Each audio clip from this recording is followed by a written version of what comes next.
اللهم لبيك لبيك لا شريك لك لنا الحمد والنعمة لك والملك لا شريك لك.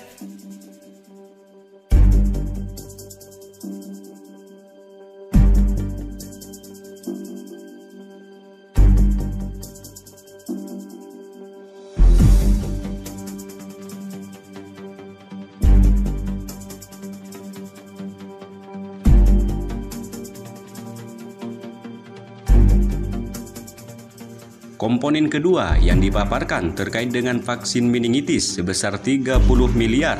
Sampai saat ini, ia menyebut vaksin ini masih menjadi syarat dari kerajaan Saudi, sehingga sifatnya mandatori bagi semua pelaku perjalanan yang ingin memasuki negara tersebut. Ketiga, anggaran disiapkan untuk penyewaan gedung kesehatan haji Indonesia di Jeddah, Makkah, dan Madinah. Total nilai operasional untuk komponen ini senilai 37,77 miliar rupiah. Terakhir, komponen terbesar anggaran dialokasikan untuk penugasan tenaga kesehatan haji senilai 209 miliar.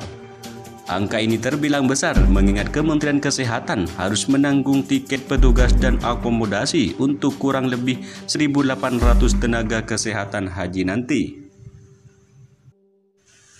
Penyediaan obat-obatan dan pembekalan kesehatan dilaksanakan untuk mendukung pelayanan kesehatan haji 2022.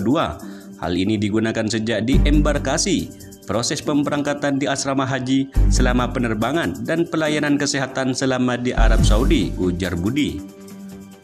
Obat-obatan yang disediakan termasuk obat-obatan untuk kebutuhan sektor-sektor dan di kantor kesehatan haji Indonesia. Berdasarkan laporan yang didapatkan di tahun ini, ia menyebut jumlah jamaah yang berobat di KKHI cukup banyak. Adapun obat-obatan ini nantinya akan didistribusikan kepada 13 embarkasi, debarkasi, dan 507 kelompok terbang di dalam negeri. Untuk di Saudi, Kementerian Kesehatan akan menyediakan obat di 16 sektor dan 3 KKHI.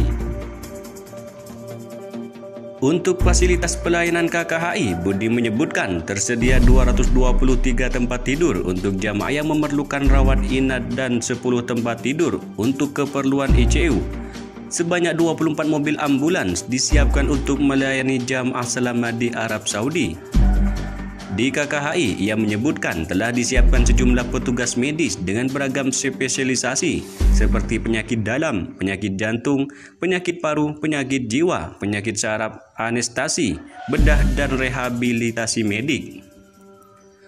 Seluruh pelayanan kesehatan di kloter sektor maupun KKHI tidak dipungut biaya karena saat ini masih dalam kondisi pandemi. Kami fokus pada penyakit dalam, paru-paru, dan jantung, mengantisipasi jika ada jamaah yang memerlukan layanan ini, ucap Budi. Kementerian Kesehatan juga menyampaikan telah melakukan rekrutmen petugas kesehatan haji untuk musim haji tahun ini. Sebanyak 1.832 petugas disiapkan, di mana 1.521 diantaranya merupakan tenaga kesehatan kloter untuk 507 kloter, dan 311 orang sisanya merupakan petugas penyelenggara ibadah haji Indonesia. Lebih lanjut, ia mengatakan pemenuhan syarat vaksinasi meningitis disiapkan Dinas Kesehatan Provinsi. Para calon jamaah haji yang akan diberangkatkan tahun ini disebut sedang melakukan vaksinasi ulang, mengingat sudah 2 tahun tidak divaksin. Sebelumnya diketahui Menteri Agama Yakut Khalil Qaumas membandingkan tantangan Indonesia dan Malaysia mengenai antrian calon jamaah haji. Gus Yakut menyebutkan Indonesia memiliki daftar tunggu haji sampai 40 tahun, sedangkan Malaysia lebih lama dari itu.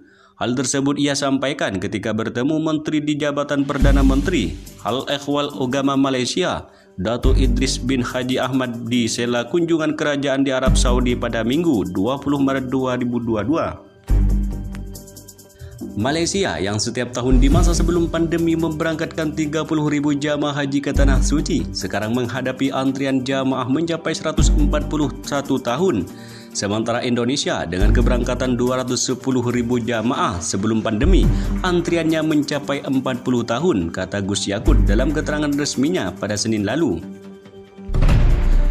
Gus Yakut mengatakan butuh solusi agar masalah daftar tunggu ini dapat terselesaikan. Menurutnya, butuh kerjasama agar para calon jamaah haji yang sudah mendaftar dapat terlayani dengan baik.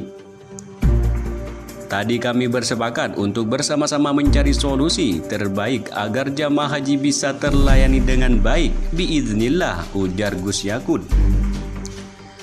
Pada pertemuan itu, Gus Yakut turut membicarakan banyak hal dengan Idris, mulai dari biaya haji, daftar tunggu jamaah, masalah kuota haji hingga umroh di masa pandemi COVID-19 ini. Melihat hal demikian, Gus Yakut menilai kedua pihak sepakat untuk membangun sinergi dalam peningkatan pelayanan haji. Kami sharing pengalaman penyelenggara haji sekaligus membangun kolaborasi dalam peningkatan kualitas pelayanan jamaah haji, ujar Gus Yakut.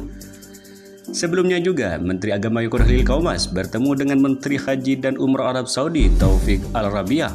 Pertemuan dua menteri ini berlangsung di kantor Kementerian Haji dan Umrah di Jeddah, Arab Saudi. Gus Yakut menyebutkan akan ada pemberangkatan jamaah haji dari luar kerajaan Saudi pada penyelenggaraan haji tahun 1443 Hijriah atau 2022 Masehi.